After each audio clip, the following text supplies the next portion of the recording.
பிப்ரவரி 1ஆம் தேதிக்குரிய அனுதின பரலோக மன்னா. நீங்கள் வலதுபுறமாய் சாயும் போதும் இடதுபுறமாய் சாயும் போதும் வழி இதுவே, இதிலே நடவுங்கள் என்று உங்களுக்கு பின்னாலே சொல்லும் வார்த்தையை உங்கள் காதுகள் கேட்கும். ஏசாயா 30ஆம் அதிகாரம் 21வது வசனம். வசனத்திற்குரிய ஆவிக்குரிய விளக்கம்.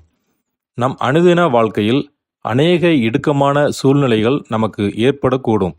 இந்நிலையில் நாம் ஓர் உச்சநிலையை அடையும் போது பல வழிகளில் நம்மை கலங்கச் செய்யும்.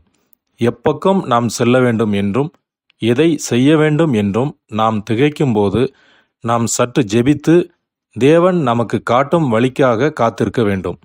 தேவனுடைய வார்த்தைகள் இச்சந்தர்ப்பங்களில் நமக்கு அருளப்படும்.